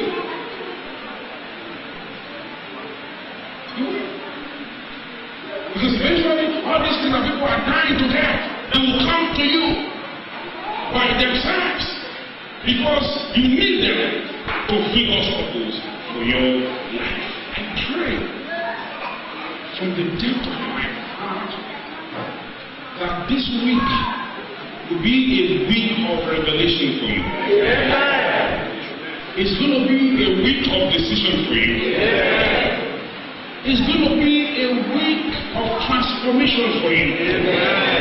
It's going to be the turning point of your life. I can never forget December 2000, year 2000. I was the one that put the program together. And the church I pastored in Lagos, within church. At that time, I was already venturing down to become an area pastor. But we had that program, Vision for the Time for it. And as that program was going on, God began to speak to me. My friend, very bad. But I couldn't rest until August 30th, 2001, that we packed our loads. And September 1st, we arrived at Dothan with 700 naira. And by that day, that money finished because we gave it out to the drivers that brought our loads. So we actually started with the promise of God.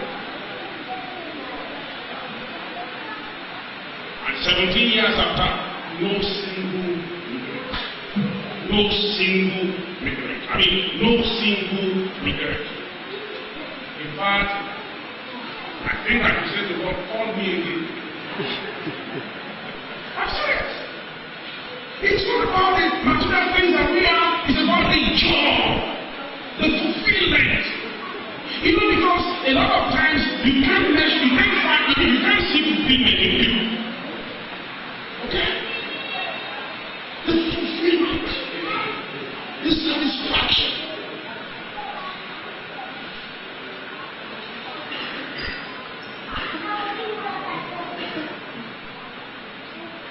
Young lady,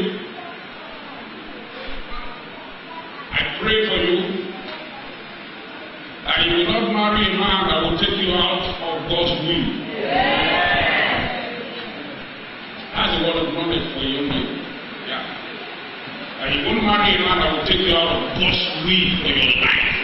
If that not happen to you. Because sweetheart, at the end of the day, when all is said and done, it will be about, did you do the will of God? While you're here on earth, did you do the will of God? Hallelujah. Listen to me. God, in His sovereignty, will reveal it to you before this is over. In His sovereignty, He will come to you. He will give you grace to obey. He will give you strength to take that step. In the name of Jesus. When we are saying He will give you money, say, yeah. You see, when you obey, you don't need to.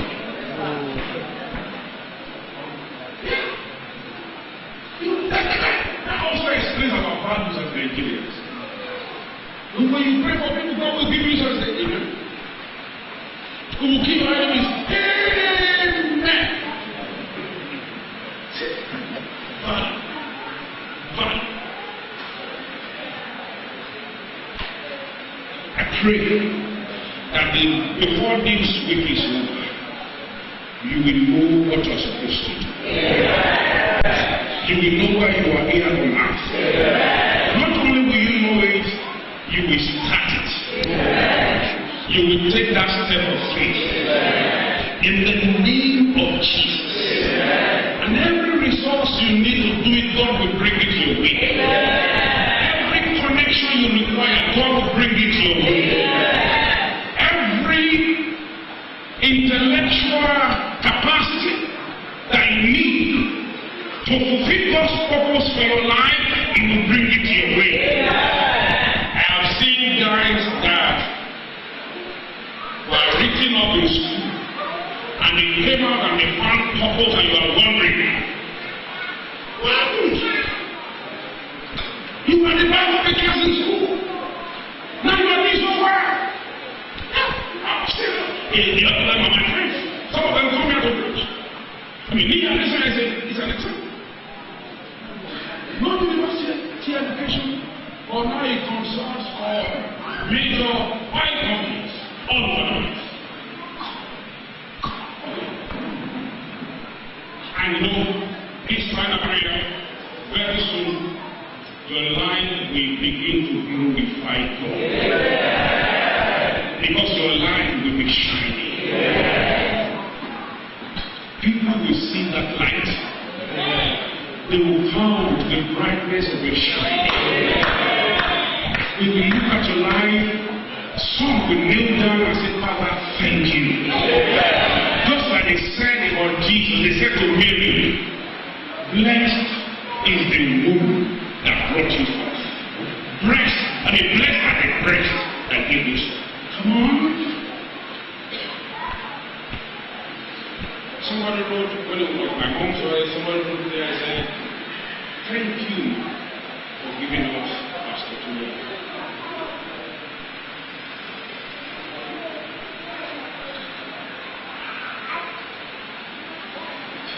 And God told me, when that car was given, He said there is some unusual people in your life. He said, I want you to release it upon everybody. But then, note also that you have to be about fulfilling God's purpose for your life. Okay? But God does not want to give you something that will kill you, or something that will take you out of His will. So this one, I will quickly do that. I'd like us to stand on our feet as we pray. As we do that, I'd like you to take a seat in your hand. Take a seat in your hand.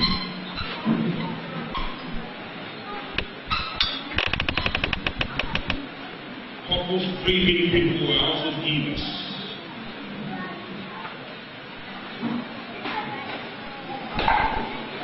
Take a seat in your hand. If God needs your money to bless you, He has blessed you already. But you know what giving does to you, what it does to your heart, is that it rightly positions you to receive. One thing that giving has done to me is that it emptied me of self. Yeah. I'm telling you. One thing that giving has done to me that it has helped me to be selfless. It has helped me to always think about other people. And I've died to one day that I always wanted to hold on to stuff. So there's something to let go.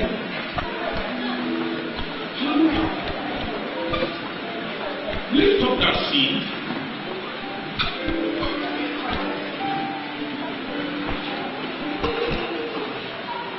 Father in heaven, we thank you. You instructed me to do this, and that's why I'm doing it. Not because the church needs money, but because you want to bless your people. You have blessed us already given. And particularly that spiritual transaction that happened here on Friday night. You said you want everyone to partake of it. So I ask you, O God, the same favor that you have put upon my life, that I trust help from people, that I trust resources from people, that steers up the out people to give to me, to bless me. Lord, take of that same grace and put upon everyone that is here this morning. In the mighty name of Jesus, I prophesy into your life that right from now, things that you can never save up money to buy, the Lord will give to you.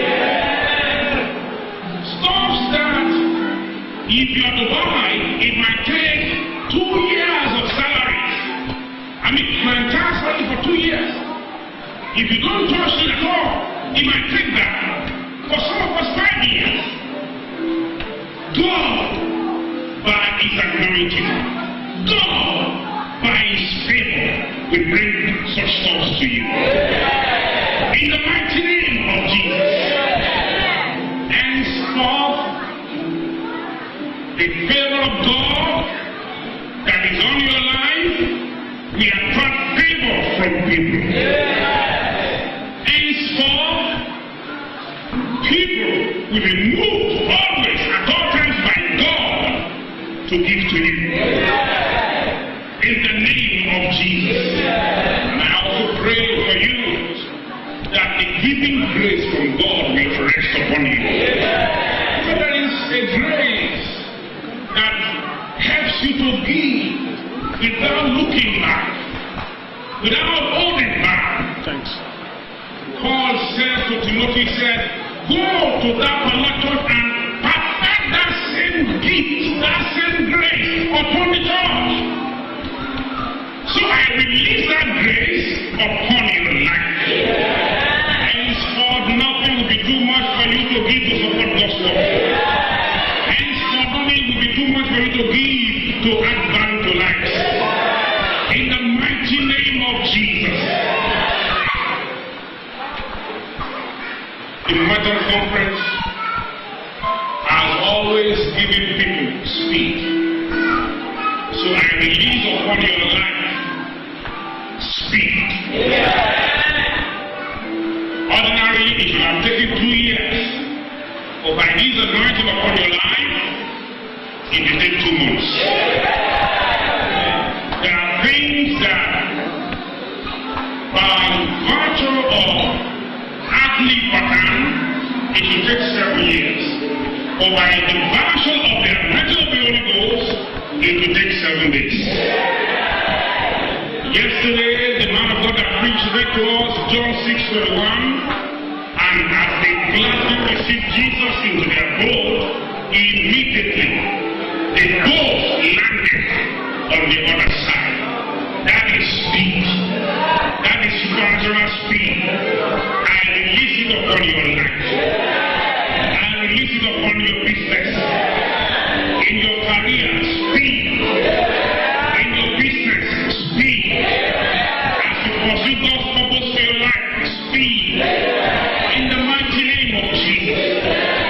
And that grace that causes people to seek after God, may that grace come upon you.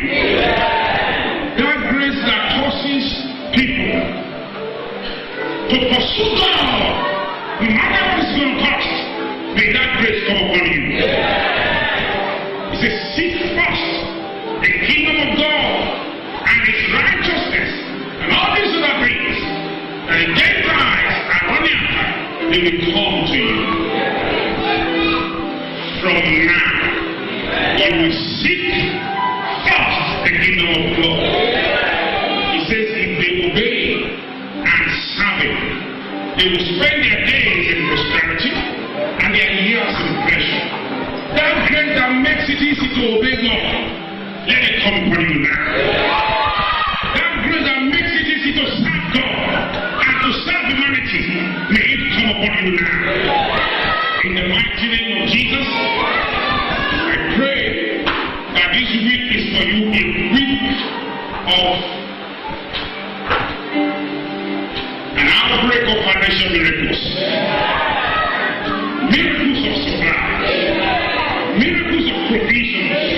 Everyone here that has a financial deadline to meet, supernaturally it is met. Pastors here, You have need to pay rent. Supernaturally, the rent is paid.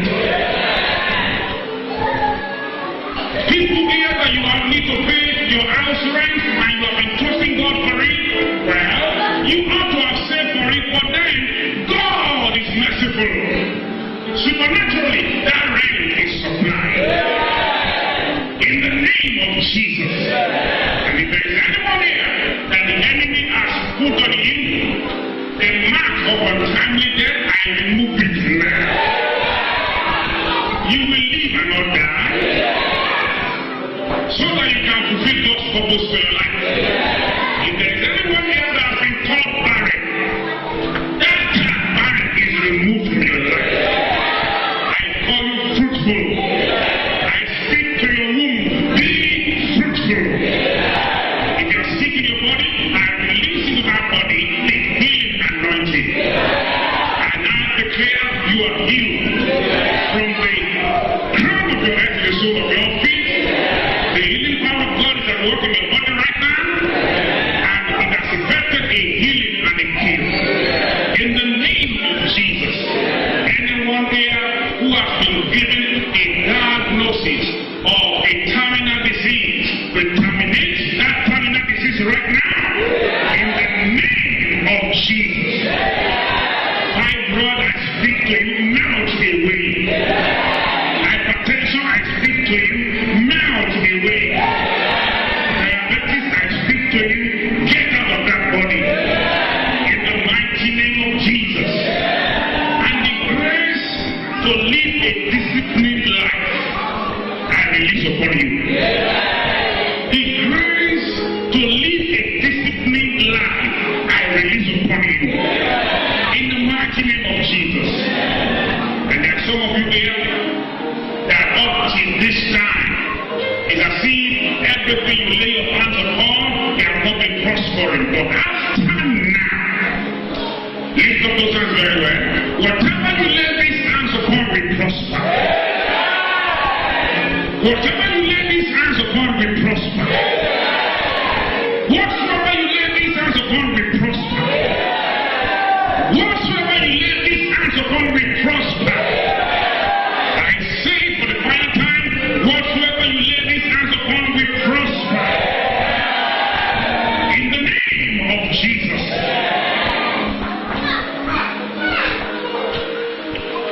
For those of you who live in Ekiti, who have been saying, this land is not good. The land is good. The land is good. There is no bad land.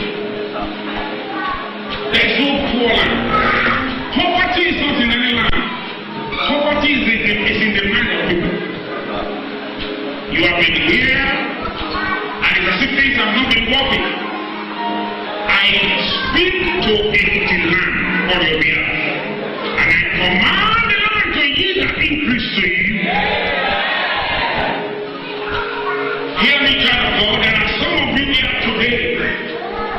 Through your hands, God will build manufacturing plants in Ekiti.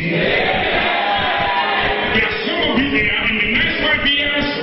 The companies you run will employ nothing less than 500 people. Very soon the government will give you recognition because you are adding value to people.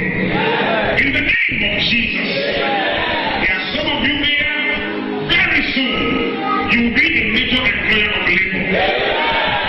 Right here in Ekiti. Some of the things that they have said, you can't go to Ekiti and find. Through your hands, the Lord will cause those things to happen. Listen to me, child of God. You are in Ekiti for a purpose. And that purpose will be made manifest. In the name of Jesus. Listen to me, child of God. The economy of Ekiti will become better because you are in Ekiti. In the mighty name of Jesus. We have just 1 month and a few days to end this year. Between now and the end of this year, no evil will befall you. No calamity will come near your dwelling. The rod of the wicked will not fall upon you. The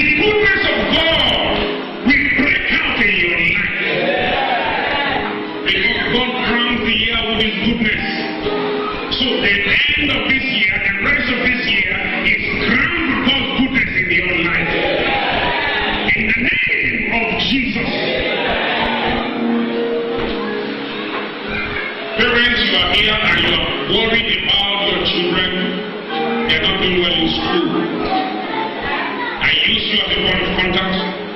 Let the anointing of the Holy Ghost touch those children now. The word of God says, He makes them of quick understanding. Right now, the Lord is making those children of quick understanding. There is a spirit of intelligence. It is from the Lord. In fact, there is one dictionary I read one day. It said the meaning of intelligence is the brain of God. That was the way to put it, the brain of God. Let the hand of God touch the brain of that child. That child that has been written off is now first among the equals. It's not the best among the equals. For parents, let me say to you, stop calling that child ignorant. Stop calling that child stupid. Because the hand of the Lord has touched him. In the name of Jesus. There's a young lady here. Well, we can't call it issue of law. But it has been happening now for 1 year without stopping. You should have your period for 5 days, or you've been having it for 1 year. The hand of the Lord is on you now. That ailment is terminated. That ailment is terminated. In the name of Jesus. As a young man, you lost your father 2 years ago. Exactly 2 years ago. In fact, today makes it 2 years and 5 days. Says the Lord.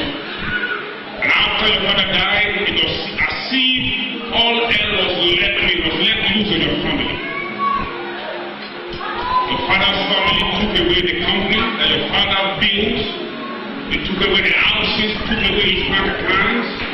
And it's as if you and your siblings and your mom, you are left with nothing. Hear me, that young man. God said to tell you, I have collected back all those things they took from you. And he says, how will you know? By themselves. By Friday this week, says the Lord, they will call you to take the documents of the properties they took away from you. And they will tell you, we just suddenly lost our peace. And that's why we are returning to you what is yours. Says the Lord, I will overturn and overturn and overturn and give it to him whose right it is. Says the Lord. As a young boy here, he was diagnosed with a hole in the heart. And the parents who are here, that young boy too is here, and you have been very worried. The Lord said, right when the service started, I touched that boy's heart. I gave him a brand new heart. I took him to the hospital, and that will be confirmed. The young man here, you bet wet, says the Lord. You don't wake up the same time that your colleagues wake up. You wait for all of them to leave, and then you now wake up. Because you've been hiding that shit. And God asked me to tell you, the last time you graduated is the last time. Affliction shall not rise again a second time. Says the Lord, in the name of Jesus. And there are some of you here, everything that we know about your family is poverty. God says, I have put you in that family so that that name can be changed. And he says, right now, I'm starting with you. Says the Lord. Father, we thank you. Okay, there's another young lady here. The Lord says, you have gone to the hospital and it has been confirmed that the lump in your breast is cancer. God says, I touched it and I took it out. He said, you can even touch it now, the lump is gone. Come on, the Lord is in this place.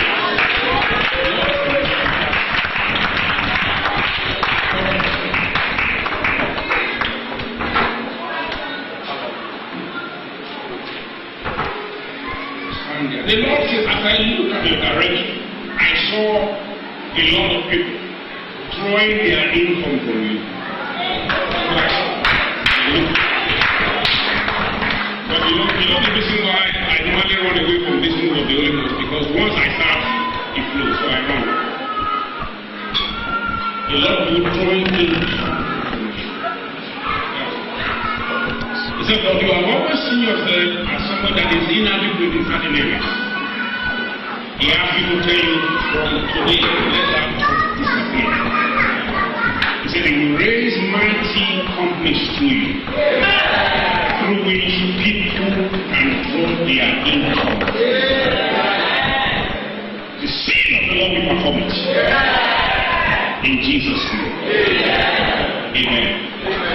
Right? We will now dance and rejoice and do thanksgiving for giving those seeds. Alright? If you don't mind, ushers, please let's collect those seeds. And then we'll do thanksgiving and rejoice and praise the name of the Lord. Now the thanksgiving offering basket will be put in front. The ushers will direct us to dance to the front and give our thanksgiving offering. We'll do that for 10 minutes and then we'll close the service. And then, like we said yesterday, there is something for refreshment for everyone right after the service. Alright, are you guys ready? Alright, praise the Lord.